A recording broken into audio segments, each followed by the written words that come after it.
Sabaye darbana dina tiyamoho udasodate yamu halundo tibitaw naratni fena ratersase tsamsekiyo idana sese jana bahe arkiwa kayo orcheyo warabbi fitani sugadisa reko kulli muchma boru tarsasa nate Arisa tutule abinko goge wa togatu oli narge naflateta labo bujwasi fikane sibiru Naktulfatu sanuni bara alkagitu chosrakara Naflateta labo bujwasi fikane sibiru Naktulfatu sanuni bara alkagitu chosrakara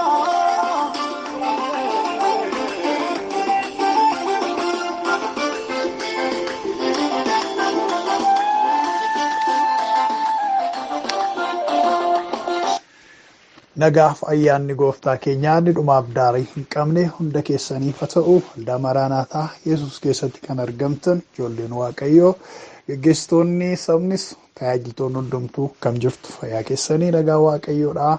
Hunda keenyaaf haa ta'u. Ani obboleessi keessanii tajaajilaan keessan eebbaa bara nagaa kootii Waaqayyo nagaa guutuu anaafis mana koof jireenya koof laateera. Kanaaf gooftaa isa jiraataa nagaa keenyaa baay'isetti guddaan gammada. Egaan arrasii sagalee Waaqayyoo bifa barumsaatiin walii wajjin jalqabnee jirru kutaa isa itti aanu qabadhee dhufeen jira. Waaqayyo gooftaan akka inni barumsa barachaa jirru kanaan jireenya keenya gargaaruuf immoo kadhannaadhaan of ijaaruuf nurra jiraata. Kanaaf dubbii Waaqayyoodhaa utuu hin barsiisuun eegaliin Waaqayyoon walii wajjin kadhannaa. Isinis yeroo sagalee kana dhaggeeffattanitti jireenya keessan namummaa keessan hundumaa qopheessaa. Tarii daandii irra jiraachuu dandeessu, hojii hojjechaa eerfoonii keessanii dhaggeeffachuu maltu yookiin immoo haala mijaa argattanii toormaan teessanii dhaggeeffachuu dandeessu. Inni guddaan garuu haalonni mija'anis mija'uu baatanis Waaqayyoon duratti laphee keessan jireenya keessan qofaa banaa qopheessaa. Waaqayyo immoo hin dubbata. Nu gargaaras dubbii isaatiin dubbii isaa jireenya waan of keessaa qabuuf kadhanna. Bara hamma bara baraatti qulqulluudhaaf jabaa mootii bara baraa kan taate Waaqayyo keenya hafuurri kee qulqulluun jireenya keenya gargaaraa nutti dadhabaa nu hojjechaas har'aan nu ga'ateera. Isaan baatamne har'a ga'uu keenyaaf lubbuun keenya guddaa sitti gammaddi. Bara hundumaa maqaa gooftaa keenya fayyisaa keenya Yesuus Kiristoosiin galanni siif haa ta'u. Akka dhuunfaattis ta'ee akka waldaatti akka gareettis akka maatiittis jireenya keenyaaf eegumsa guddaa gooteetta. Jireenya keenyaaf irkisa guddaa taateetta. Barruu kee isa amaanamaa irratti nu baatteetta. Nu warri oolmaa keetiin tikfamnee jiraannee barree gargaarsa keetiinis namoota guyyaa kanaa taane si jajanna si galateeffanna. Maqaa gooftaa maqaa Yesuusin yaa irkoo keenyaa, yaa oolchaa keenyaa, yaa gargaaraa keenyaa, yaa irkisaa keenyaa galanni hin dabarre siif haa ta'u. Ayyaanni kee guddaan, gargaarsi kee guddaan, barruun kee amanamaan nu ijaareera. Isaan eegamnee ceenee namoota asii ta'uu dandeenyerra galatoomi ulfaadhu Waaqa keenyaa. Egaan fuula kee dura kan jirru warri ati gatii guddaa itti baasteetti dadhabdee har'aan geessee ofii keenyaa garuu hirrina hedduu qabna, mudaa baay'ee qabna, hanqina baay'ee qabna. Hafuurri kee miijanee nu beeka, hamma nu geenyu hafuura keetu beeka. Kanaaf araara si kadhanna. cubbuu hundumaatti, dogoggora hundumaatti, daddarbaa hundumaatti inni fayyisuu danda'u, inni jijjiiruu danda'u dhiigni Yesuus raawwatee yeroo kana dhufee nu haa qulleessu. Lubbuun keenya, namummaan keenya, jireenyi keenya si duwwaadhaaf kan bitamte, si duwwaadhaaf kan booji'amte haa taatu. Sababii dhiiga Yesuusiif jecha adda nu baasi. Jireenya keenya keessaa wanti ulfina keef hin taane hundumtuu xaragamee habadu.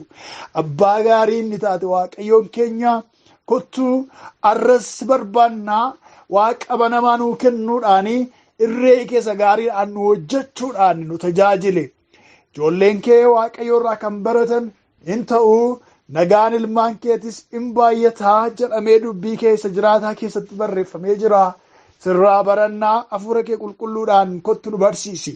Barsiisaan hin dogoggorre, barsiisaan mudaallee hin qabne hafuura kee qulqulluudha. Inni yeroo hundumaa guutuudha.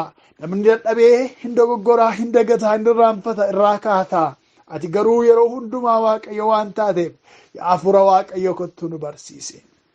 Laphee keenya ofii keetiif qopheessi. Yaada hamaa hundumaa keessaa nu miliksi. Maqaa Gooftaa Yesuusiin kottuuti nu tajaajili.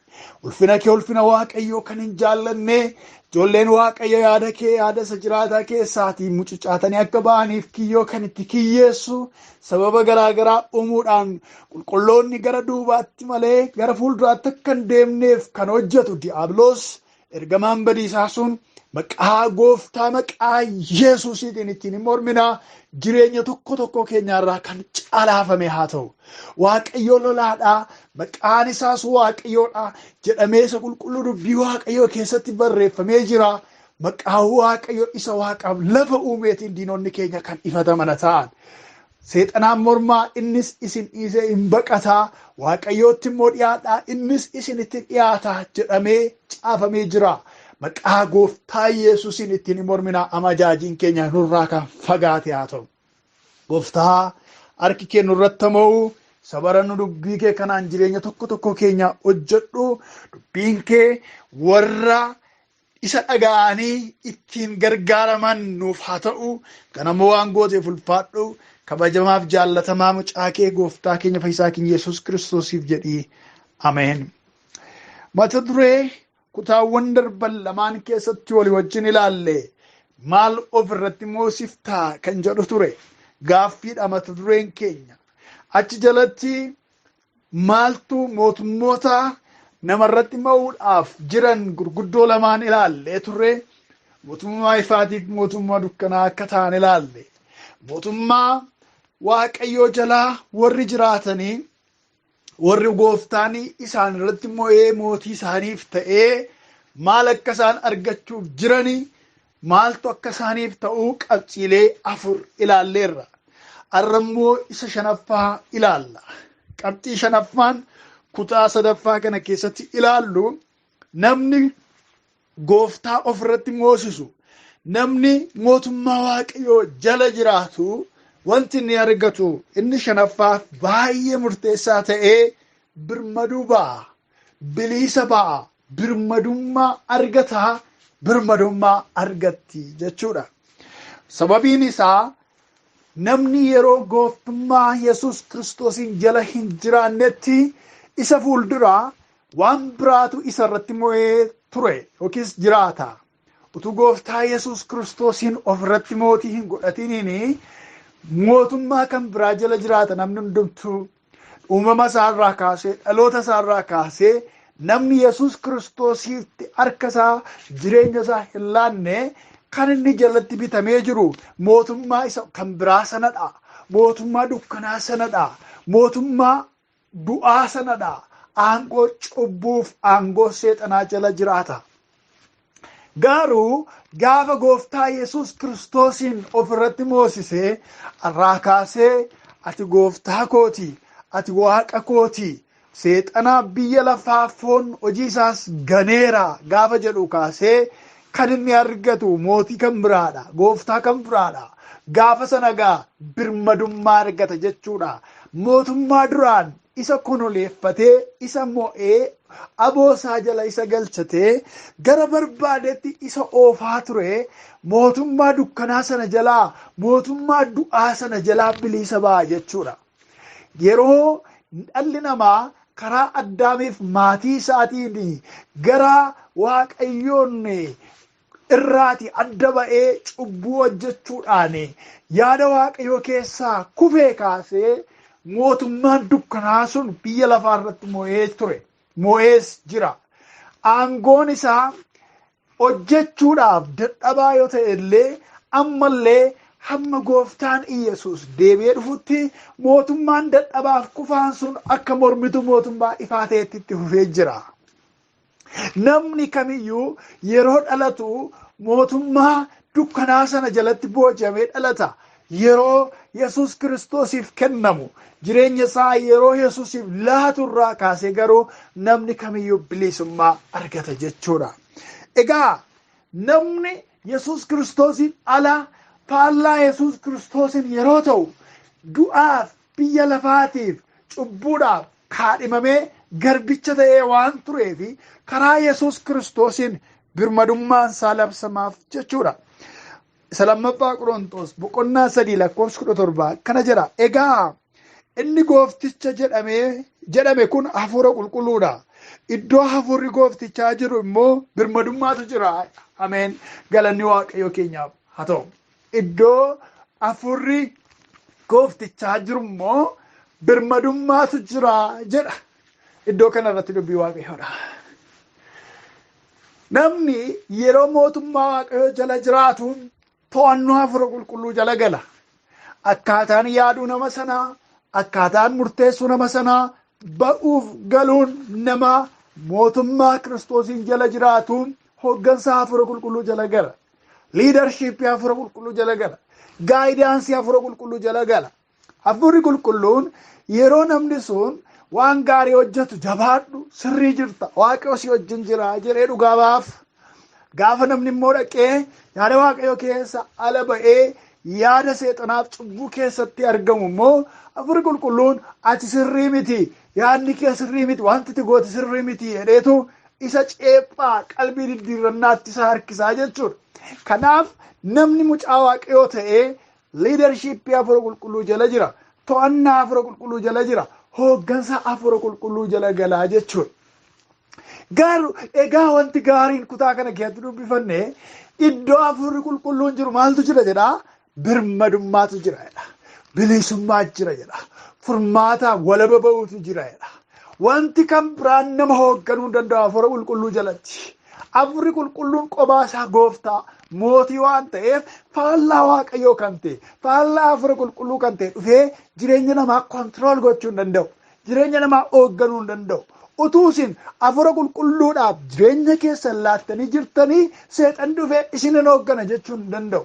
Seexanni dhufee anatu isin bulcha jechuu hin danda'u. Ijoollee keen akkas godha, gaa'ela keen akkas godha, mana keen akkas godha, jireenya keen akkas godha, sin ajjeesa, sin balleessa jechuu hin danda'u. Yoo maal ta'e hafuura qulqulluu jireenya keenya keessatti moosifnee inni nu bulchaa yeroo ta'e. Manni qulqullummaa Waaqayyoo inni ta'e lapheen keenya iddoo hafuurri qulqulluun buufatee jirudha yoo ta'e wanti kan biraan duratti mo'uu hin danda'u. Yeroo baay'ee kiristaanotuma ta'anii yeroo isaan sodaatantu argama. Arran du'aa, arran badaa, arran cabaa, arra manni koo badaa, arra jireenyi koo kufaa, arra jireenyi koo iddoo akkasiitti anis dingata du'aa, balaa akkasii na mudachuu danda'a. Bibirrachaa yeroo jiraatantu jiraata. Seexannis immoo sin ajjeesa, biyya kanattan si ajjeesa, du'a keen balleessa, hin galtu naman taatu, karaattan si kuta, iyyaan sitti baadhee doorsisaan. Yeroo namootarraa iyyuu yoo dhageessaniif ta'e ergaan seexanii namootatti dubbatu hiriyaa ishee gidduudhaan duubatti deebisa, nan ajjeesa, karaatti nan bisa, seenaa isheen balleessa kan jedhu qaba. Lallabi seexanni qabu kanumadha. Garuu warra akkamii irratti hojjetti seexanni? Warra ishee sodaatan irrattidha. Warra waa ishee yeroo dhagaan birrachaa na nyaatti laata, na qabatti laata, na ajjeesseedhaan isaan akkasii biraa iddoo argatti seexanni. Garuu warra hafuura qulqulluu jireenya isaanii keessatti moosisanii olaantummaa hafuura qulqulluu jala warra jiraatan itti siquu hin dandeessu seexanni. Okkupaayidiidha keessi isaanii, qabameera jireenyi isaanii, karaa ittiin jireenya isaanii keessa seentee ergaa badiisaa kana, ergaa du'aa kanatti lallabdu tokko illee argachuu hin dandeessu jechuudha seexanni. Maaltu jira? Iddoo hafuurri qulqulluun jiru birmadummaatu jira. Warra gooftaa Yesuus Kiristoosiin ofirratti mo'isanii mootummaa Waaqayyoo jala warri jiraatan birmadummaa qabu jechuudha. Kanaaf jireenya isaanii irratti xinqolaan hojjechuu hin danda'u, xibaarri hojjechuu hin danda'u, cubbuun hojjechuu hin danda'u, seexan hojjechuu hin danda'u, toshattuun irratti hojjechuu hin dandeessu, budaan irratti hojjechuu hin dandeessu, hafuurri sanyii irraa daddarbaa dhufe irratti hojjechuu hin danda'u. Maal ta'aniiru? Bilisa ba'aniiru. Sababii maaliitiif? Hafuurri qulqulluun waan jireenya isaanii to'atee jiru birmadummaa labsaa jira. Firoota koo nuni hojii guddaa nuyi karaa hojii fannoo Yesuus Kiristoos arganne hojii birmadummaati. Fayyina gaafa jennu hin fayyine yeroo jennu wanti nu jechaa jirru waa'ee firiideemiiti, waa'ee bilisummaati. Bara dheeraadhaa biyya lafaa irratti mo'ee kan ture ergamaan seexanaa seexanni hojiin cubbuu hundumtuu kan inni golgolaa'e hojii Yesuus Kiristoos golgootaa irratti hojjeteenidha. Hojii Yesuus Kiristoos fannoo irratti hojjeteenidha. Du'uuf du'aa ka'uu Yesuusiin qanbarriin waanjoon garbummaa cabeera. Warra kamigaa isaan kana jalaa kan ba'an warra Yesuusiin ofirratti mo'isanidha. Gooftaan Yesuus Kiristoos edda du'ee du'aa ka'ee amma waggaa 2022 lakkoofsee jira. Kana jechuun garuu addunyaa kanarra kan jiran garuu nama biiliyoona 7 olidha. Miiliyoona jechaan jiru biiliyoona 7 ol kan ta'antu addunyaarra jira. Warri kun hundumtu bilisa ba'aniiru jechuun miti. Waggaa amma kana keessatti warra lubbuun jiran hin dubbadhe malee isa asitti waggoota 2000 kana keessatti warra dhalatanii du'an, warra dulloomanii darban hundumaa hin lakkoofne. Warri kun hundumtu bilisa hin baane. Yesuus yoo du'ee jiraatellee yoo Yesuus aangoo du'aa dadhabsiisee qoricha lafa kaa'eera yoo ta'ellee hundumti kun bilisa hin baane. Bilisa ba'uudhaaf namoonni maal gochuu isaanirra jiraataa? Qoricha sana fudhachuu qabu. Olaantummaa Yesuusin jala galuu qabu. Yesuusitti amananii gooftaa ofii godhachuutu isaanirra jiraata. Warri isa ofirratti moosisanii waanjoon cubbuu isaanirraa cabe garuu birmadummaa keessa jiraatu jechuudha. Hiikamanii jiraatu jechuudha. Bilisummaa isaanii labsanii jiraatu jechuudha. Waa'ee mootummaa dukkanaatii fi birannaan qaban jechuudha. Sigisti Matoos Saayintistii akkas godha.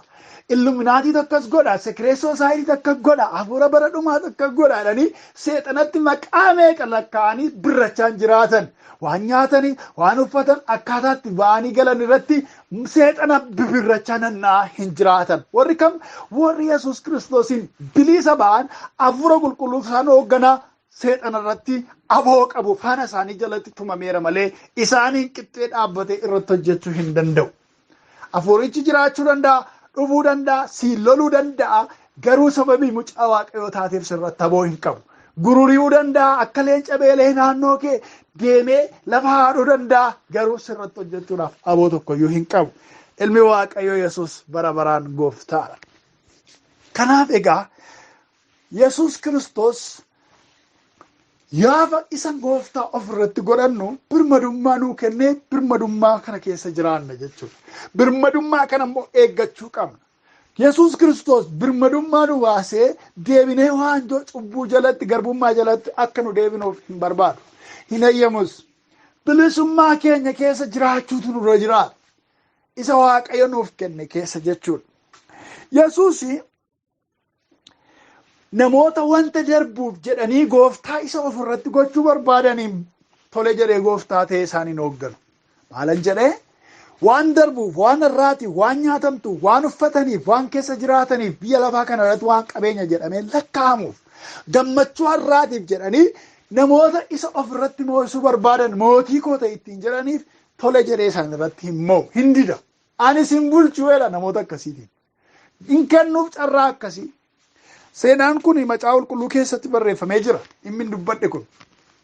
Wangeela Yohaannis boqonnaa 6:15 irraa yoo deemne dubbisne. Akkas jedha.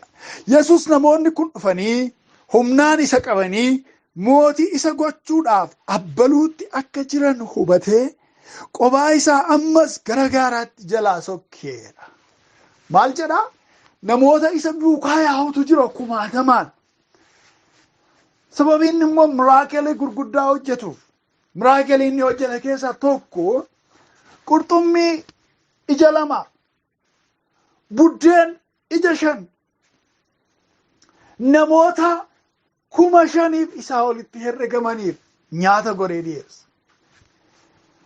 Kun ajaa'iba! Irraa hafeeyyuu immoo gundoon 12 irraa hafaansaa guurate. Kana booddee namoonni maal mootiin guddaan akkasii argamnaan immaa sichi maal qonna barbaachisa, sichi maal daldala barbaachisa, innumti nu haa bulchu, isuma duukaa deemne waan xinnoo baay'isaa nyaanna jedhanii yaadutti ka'an.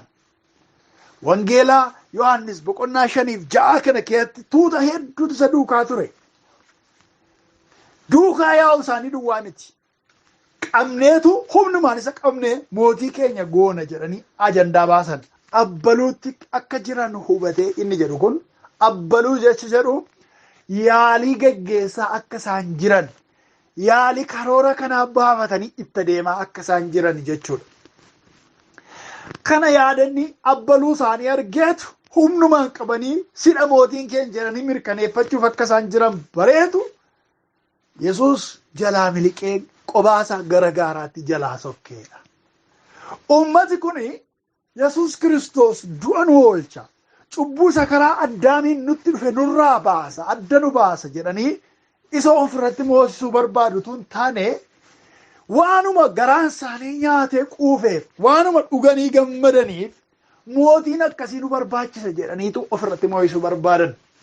Inni kan biraan akkaataan hooggansa Yesuusiin isaanitti yaadanii hooggansuma isa biyya lafaa yeroo sanatti mootummaan biyyi Israa'el garbummaaf mootummaa warra Roomaa jala waan turteef Yesuus kun teessuma Daawitirra taa'a kan jedhu duraan ergaa waan dhaga'aniif ergaa sana immoo kallattiidhumaan biyyuma Israa'el dhufee hoogganee siyaasa ishee qabata jedhanii hiikaa waan turaniif mootiin isuma kana isuma ofirratti moosifna warra Roomaa jalaas bilisa nu baasaa keessumaa immoo nyaannee dhugnee gammaduudhaaf carraa gaarii arganneerra. Kun akkuma Museen bara durii sana maannaa gadar caasu salphaadhumatti nu nyaachisiisa jedhanii yaadan. Tilmaamni isaanii tilmaama isa Yesuus dhufee wajjin wal bira darbe. Yesuus waa'ee fayyina lubbuu isaanii, waa'ee jireenya bara baraa itti lallabaa, isaan immoo waa'ee siyaasa lafarraa, faayidaa lafarraatiif Yesuus hin barbaadu wal bira darban. Yesuus immoo warra waan lafarraatiif kolkollee arraatiif isa barbaadan irratti immoo waan hin barbaanneefi jalaa sokkeedha. Maaliif barbaaddu Yesuusin isin lakkoofsa jalqabaa irratti? Akka inni gaa'ila ajaa'ibaa tokkoon isinii kennuufi, akka inni mana takkaa firoonni keessan ijaarratanii hin beekne isinii ijaaruufi, akka inni takka konkolaataa namni fira keessan keessa naannoo keessanii oofee hin beekne moodelii haaraa 00 kan ta'e takkaa biyya afaan galle akka inni isin oofsisuufi, akka inni uffata takka namni hin uffanne faashinii jalqabaa isinitti uwwisuufi, maaliifi moo nyaattanii quuftanii waa'ee nyaataa tokkollee utuu hin dhiphatiniin nyaata jijjiirtanii beela waan jedhamu wajjin turuu hin arginiin akka isin jiraachisuufi namoota gidduu jiraattan keessatti ajaa'ib nama addaati inni isheen akka namoonni isiniin jedhaniifi kabaja addaa sooroma addaa akka isinii kennuufi maaliidha riizaniin keessa inni jalqabaa gara Yesuus kan dhuftanii Yesuus duukaa kan jirtaniif sababni keessan inni guddaan hangafamaan warrin amma dubbadhe kun hundumtuu dhala namaatiif gaariidhas yoo argate barbaachisoo ta'uu danda'u. Garuu inni isa jalqabaa miti. Inni choizii keenya isa hangafaaf isa jalqabaa miti. Yesuus Kiristoos inni fannoo irratti gatii baasee du'ee fi akka nuyi garaacha keenya waan lafarraa kanaan guuttannuuf miti. Utuma namootuma isatti amananii isa duukaa hin jirreefu waan amma dubbanne kana gochuu danda'a. Fooqii ijaarrachuu danda'u, konkolaataa ajaa'ibaa oofuu danda'u, birrii gurguddaa qabaachuu danda'u, qabus argaas jira warri namanneeyyuu. Inni kun sababiin isaa Waaqayyo aduusaa warra cubbamootaafis, warra jallootaafis, warra qajeelotaatiif aduusaa hin baasa, bokkaasaas hin roobsa jedhamee caafame waan jiruufi namoonni aduu ba'uu kanaaf bokkaa roobuu kana keessatti hojjetatan hundumtuu carraa waan lafarraa kana argachuudhaa qabu. Inni kun isa hangafaa dhimma Yesuus fannoo irratti du'eef biyya lafaa kana irratti dhufee jireenya rakkisaa dabarseef ajandaa isaa miti. Ajandaan Yesuus Kiristoos ulfina isaa isa waaqarraa isa abbaa isaa wajjin wal isa qixxeessu sana ulfina isaa dhiisee dhufee bifa garbichaa uffateef bifa nama dadhabaa tokko uffateef biyya lafaa kanarratti jireenya rakkisaa dabarsee fi namoonni mootummaa isa du'aa sana jalaa sassaabamanii mootummaa waaqayyootti akka galaniifidha. Boojuu dhufe Yesuus. Birmadummaa labsuu dhufe Yesuus. Kanaaf dhimmi Yesuus Kiristoos dhimma lubbuu keenyaa, dhimma jireenya keenya, jireenya bara baraatti nu galchuuti malee dhimma waan irraa kana miti jechuudha. Kanaaf isinan gaafadha. Dubbii waaqayyoo kana carraa adda addaatiin kan dhaggeeffattanii maaliif gara waldaa kiristiyaanaa deemtu? Maaliif tajaajilaa wajjin kadhachuu jaallattu? Maaliif garee kana keessa teessu? Gaafa kadhannaan godhamu kadhannaa keessa mee ilaalaa. Galmee irratti barreessitanii kadhattu yoo ta'e namoonni tokko tokko mata dureewwan waaqayyoon irratti kadhatanii hin galmeessu, galmee irraa qabu. Gaafa mishiggii yookaan soomaaf kadhannaadhaaf yeroo seenan da'oo yeroo seenanii qabxiiwwan irratti kadhatan hin barreessu. Anis nan barreessa dur daftarii kadhannaadhaan nan qaba. Namoonni baay'een amma irraattu kana gochuu dandeessu. Mata dureewwan kadhannaa baay'isanii barreessitan sana mee duubatti deebi'aa dubbisaa. Waa'ee maalii haasa'a? Waa'ee mootummaa waaqayyoo haasa'a moo waa'ee isinii rakkina keessaa isin baasuuti? Waa'ee lafa kana irratti ajab godhee isin dabarsuuti moo waa'ee kiingidamii waaqayyoo qaba? Waa'ee mootummaa waaqayyoo qaba moo maali? Mee fattashaa, mee qoradhaa, of qoraa, ilaalaa, dubbisaa iyyuu of harkaa qabdu yoo ta'e. Akkas jedhe gooftaa Yesuus duraan dursanii yaada keessa mootummaa waaqayyoo qajeelummaa isa barbaaduutti hidhaa malee kan barbaachisu hundinuu isiniif dabalama. Itti dabalama isheen jettu kuni akka eebba wayiti, akka irra kaa'aa wayiti, akka boonesii wayiti malee isa hangafaa miti jechuudha. Wanti lafarraa wanti barbaachisu kun jechuudha. Yesuus Kiristoos gaafa isin waan oliitiif isa barbaaddan mootii keessan ta'a. Waan bara baraatiif gaafa isin isa barbaaddan hoogganaa keessan ta'a.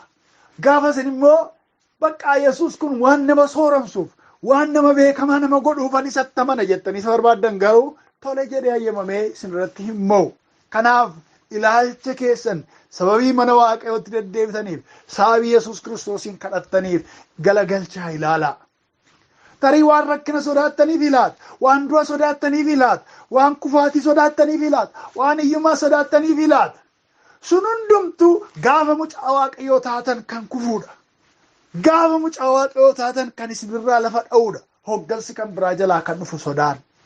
Garuu isin biyya lafaa kanarra kanan jiraadhuuf ulfina kee labsuudhaaf, biyya lafaa kanarra kanan jiraadhuuf guddummaa kee dhalootatti agarsiisuudhaaf, nyaata nyaadhuun, uffatan uffadhuun, jireenyan jiraadhuun, deddeebi'uun, afaan kootiin jechootan dabarsuun mootummaa kee galmaan ga'uufan biyya lafaa kanarra jiraadha. Mootummaa keetiif dungoo ta'e, ibsaa ta'e, siif eejentii ta'e, bakka bu'aa kee ta'e, ambaasaaddara siif ta'etan darbuu barbaada jettanii akkasin isa duukaa deddeebitan barbaada. Kaayyoon biyya lafaa kanarra jiraannuufis kanumaafidha. Kaayyoo waaqayyo biyya lafaa kanarra nun waldaa kiristiyaanaa nu kaa'ee jiruufis akka nuyi isa bakka buune mootummaa isaa warra hin amanneef hin fayyine gidduutti labsinuufidha. Firoota koo mootummaan waaqayyoodha. Mootummaa nyaataaf dhugaatii miti. Mootummaan ijoollee waaqayyoo ta'uun keenya wantoota biyya lafaa kanarratti afan duwwaadhaaf kan nu gargaaru miti. Isa duraa Qorontos 15:19 irratti dubbii waaqayyoo akkas jedha. Jireenya amma biyya lafaa kanarra jiraannu duwwaadhaaf Kiristoosiin abdanna erga ta'e namoota hundumaa caalaatti nuuf boo'uutu ta'edha. Qorontos isa duraa 15:19 irraan dubbisa. Maal jedha? Jireenya amma biyya lafaa kana irra jiraannu duwwaadhaaf Kiristoosiin abdanna erga ta'e namoota hundumaa caalaatti nuuf boo'atu ta'edha. Nuuf akka boo'amu, nuuf boo'amuutu ta'a. Warra kam caalaayyuu jedha. Namoota waan addaa ta'aniif rakkoon adda isaan mudate hin boo'amaaf miti. Namni yoo naaduu hin boo'u, namni rakkoo wayyoo isa mudate hin boo'u, balaa wayyoo irra ga'e hin boo'u, yoo niyyoo hin boo'u, qabeenya isaa yoo dhabe hin boo'aa fi namni akkumatti siqutti waliif hin boo'a. Ayii abalumoo jedha.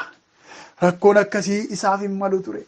Rakkin akkasii obboleettii keenyaaf hin malu ture. Ayii jedhee namni imimmaa walii dhangalaasa. Yeroo namni rakkoo wayii isa mudatu. Namni boo'amuuf hin irra jiraatu jedha Phaawulos. Namni wayyoo jedhee namni boo'uuf hin irra jiraatu waan biyya lafaa kanarra jiraatu duwwaadhaaf jedhee nama Kiristoosin abdatu. Jireenya amma biyya lafaa kanarra jiraannu duwwaadhaaf Kiristoosin abdanna erga ta'edha.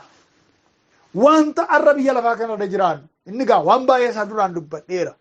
Waan namni biyya lafaa kanarra jiraatu yeroo biyya lafaa kanarra jiraatu barbaadu maqaa gaggaarii, qabeenya gaggaarii, gaa'ela gaggaarii, jireenya guutuudha jedhamee lakkaa'amu ulaagaa namni kaa'een jireenya gaariidha jedhamu waan lafarraa kana jechuudha. Isaan kana duwwaadhaaf Kiristoosin abdanna taanaani nuyis boo'amuutu nuuf ta'a jedheetu dubbata. Kanaaf ammas irra deebi'een isin gaafadha. Maaliif Yesuus Kiristoosin abdattu? Maaliifis barbaaddu? Maaliifis mucaa waaqayyoo ta'uu keessan barbaaddan? Maaf murteessitan? Isa kana ilaaluun gaariidha. Nu garuu namoota waan biyya lafaa kanarra darbanii waan waaqa keessaa abdatan, waan waaqa keessaa waan biyya lafaa kun hin beekne, saayinsiin biyya lafaa kanaa diffaayin gochuu kan hin dandeenye, qaroominni biyya lafaa kanaadhaa diskiraayib gochuu kan hin dandeenye, waa'ee eternity, waa'ee kingdamii waaqayyoodhaaf abdanna sana beenna nuun sana gararraa jirra. Akka namoota biyya lafaa kanaatti jiraachuu dandeenya, wal fakkaachuu dandeenya, nu caaluullee danda'u istaandaardii biyya lafaa kanaatiin. Garuu nuuni namoota eternity beekan, waa'ee bara baraa namoota beekaniif abdatan akka taane beekuun gaariidha. Kanaafuu egaa Yesuus wanta lafarraa kanaafu waan dadhabaadhaaf isa barbaadda taanaan waan sirratti hin boonee fi Yesuusin ofirratti mootii godhattee jiraachuudhaaf, mootummaa isaa jala jiraachuudhaaf yaada qullaadhaan, garaa dhugaadhaan gooftaa godhii ofirratti moosifadhu. Yaada qullaadhaan, garaa dhugaadhaan isa gooftaa ofirra taasisu. Waan tokko isinitti beetan gara xumuraatti fiduu barbaada. Mootummaan Yesuus mootummaa biyya lafaa kanaa miti. Hin dogoggorinaa. Mootummaa Yesuus mootummaa biyya lafaa kanaa miti. Yesuus Kiristoos waa'ee biyya lafaa kanaatiif hin qabsoofne. Dhalli namaa firiidemii argachuun, dhalli namaa biyya lafaa kana irratti hooggansa gaarii argachuun Yesuus hin gammachiisaa, hin jaallatas kana. Namni kamiyyuu, sabni kamiyyuu, mootummaan kamiyyuu akka inni cuucamuuf, akka inni miidhamuuf, akka inni biyya lafaa kana irratti gatii ulfaataa baasuuf fedha waaqayyoo miti, fedha gooftaa miti. Mootummaan abbaa irree tokko ka'ee dhala namaa akka balleessu Yesuus uffee kunnatti tola hin jedhu. Haa ta'u malee Yesuus Kiristoos biyya lafaa kana irratti hooggansa dhaabe wayii hin qabu. Paartii siyaasaa hundeeffate wayii hin qabu. Paartii siyaasaas akkasii kana yoo naa hordofte uffee natti tola kan jedhu. Paartii siyaasaa akkasii kana yoo mormite uffee natti tola kan jedhu. Kan isa bakka bu'ee paartii Kiristoos jedhamu biyya lafaa kanarra hin jiru. Paartii kam keessattiyyuu, hooggansa kam keessattiyyuu ulfinni isaa akka kabajamu, namni waan gaariif waan qajeelaa akka godhu garuu hin jaallata. Mootummaan isaa kan biyya lafaa kanaa akka hin taane gaaffiin Heroodisii wajjiniin, Philaaxoos fa'aa wajjiniin dubbate tokkoon isinii dubbisa. Macaafa qulqulluu keenya keessaa Wangeelaa Yohaannis boqonnaa 18 lakkoofsa 36 irratti waan gooftaa Yesuus dubbate dhaggeeffadhaa. Yesuus garuu deebisee mootummaan inni kan kootii mootummaa biyya lafaa kanaa miti. Utuu mootummaa biyya lafaa kanaa ta'e akka ani warra Yihuudootaatti hin kennamnee fi namoonni koo anaaf hin lolu turan. Garuu mootummaan inni kan kootii mootummaa biyya lafaa kanaa miti jedhe. Ameen.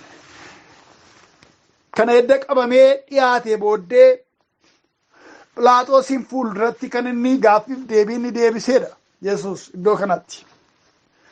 Warra Yihuudootaatu qabeessi dhiyeesse ati mootiidhaa jedhee gaafannaani waan kana jara kana sitti hime moo yaaduma keetiin dubbattaa jedhee isa gaafate gooftaan. Maal ani Yihuudiidhaa akkamittan kana beekuu danda'a jedheen Philaaxoos. Ati mootiidha moo maanni jedhee gooftaa gaafate. Yesuusin gaafate. Isa booddee deebii kana laateef Yesuus. Yesuus deebisee mootummaan kan kootii mootummaa biyya lafaa kanaa miti jedhe. Utuu ani mootummaa biyya lafaa kanaa ta'e hordoftoota nan qaba beektaa. Namoota na duukaa deddeebi'an qaba. Namoota na hordofan kana qaba. Salaatii meeshaa waraanaa qabataniitu naaf lolu malee callisanii Yihuudoonni akka kanatti qabanii sittiyyuu nan fidan turanii. Garuu ani haalli mootummaa koo isa kan biyya lafaa kanaa miti. Meeshaa waraanaatiin loluudhaaf dirree waraanaatti ba'ee garee dhaabbadhee asiifachuu walitti tokkosuudhaaf mootummaa biyya lafaa kanaa hin qabu ani. Kanaaf inni mootii Yihuudootaati wanti jedhamu gaaffii siyaasaa kaasanii si wajjin walitti na buusuudhaaf yaaliin godhame kun dogoggoradha. Ani biyya lafaa kanarraa mootummaa akkasii hin qabu jedheetu Phiilaaxoositti dubbate. Ani dhugaadhaaf dhugaa bahuudhaafan ergame. Namni kan dhugaa ta'e immoo sagalee koo adda baasee beeka. Na hubataa jedheetti dubbate. Waan Yesuus dubbatu kun hamma isaa galuu dhiisutti jechuudha. Kanaaf Yesuus Kiristoos waa'ee mootummaa isaatiitiif dubbanna yoo ta'e biyya lafaa kanarraa mootummaa biyya lafaa kanarraa hin qabu. Akka kan biyya lafaa kanaatti miti Yesuus. Biyya lafaa kana keessa yeroo jiraannu siyaasa adda addaa keessa dabarra. Siyaasa adda addaa keessa dabarru kan keessatti iyyuu garuu olaantummaa Yesuus beeksifnee akka dabarruuf qulqullummaa Yesuusiif warri kan isaa ta'an amala isaan qabaatan agarsiisnee darbuuf isa ofirratti moosisnee hooggansa Yesuus jalatti akkaataa biyyi sun jirtutti dabarra malee biyya lafaa kanarraati Yesuus sirna siyaasaa yookaan hooggansa biyya lafaa kanaa hin qabu. Eertiraa keessa jiraannoo ta'e siyaasa Eertiraa bulchiinsa Eertiraa keessa teenyee sana keessa darbaa garuu eenyu jala jiraan Yesuusin jala jiraan. Biyya Itoophiyaa keessa jiraannoo ta'e sirna bulchiinsa Itoophiyaa keessa darbaa Yesuusin garuu hoogganaa keenya godhanne isaaf mootummaa isaatiif jiraanna jechuudha.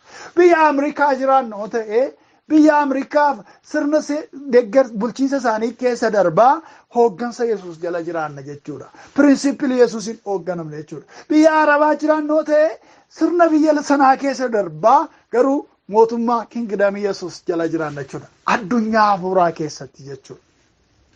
Galanni Waaqayyoof haa ta'u. Kanaaf Yesuus ilmi Waaqayyoo mootummaa isaa mootummaa biyya lafaa kanaa miti. Gaafa isa jala jiraannu kan argannu garuu gaaddisa arganna, nagaa arganna, furmaata arganna, jireenya arganna, birmadummaa arganna. Galanni Waaqayyoof haa ta'u. Egaa hoo Yesuus Kiristoos mootii faa kana jala jiraachuudhaan gaarummaa isa jala mootummaa isa jala jiraachuudhaan isaaf mo'amuudhaan argamu akka argannuu fi gooftaan keenya ayyaana nuuf haa baay'isu. Dhugumaan wanti nu Yesuusin barbaannuuf waan Waaqa keessaa waan mootummaa isaa wajjin wal ilaallatu akka ta'u Yesuus ilaalcha keenya haa jijjiiru nu haa gargaarus. Maqaan isaa kabajamaaf jedhee ameen. Gooftaa walii wajjin galateeffannee kutaa sadaffaa kana xumurree torban yoo Waaqayyoo kutaa arfaffaa walitti deebina. Bara hamma bara baraatti galanni siif haa ta'u Waaqayyoo keenya sagalee keessa gaarii isa jiraataa kanaanii waan nu barsiifatteef dhugaa keetii waan nu jajjabeessiteef akkaataa itti hooggansa kee jala jiraatanii gaarummaa hooggansa kee jalaa argamutti ba'an nutti agarsiisaa waan jirtuuf waa'ee sagalee kee guyyaarraa baranne kanaaf maqaan kee maqaan Waaqayyoo keenyaa bara baraan haa ulfaatu. Waaqayyo si galateeffanna jaallattee waan nutti dubbatteef garaa waan nuun kutataniif ijoolleen koo yoonarraa baratan hin jiraatu yoonarraa baratan dhugaa argatu jettee dubbii jireenyaatiin jireenya keenya suphuu waan jaallatteef bara hundumaa galanni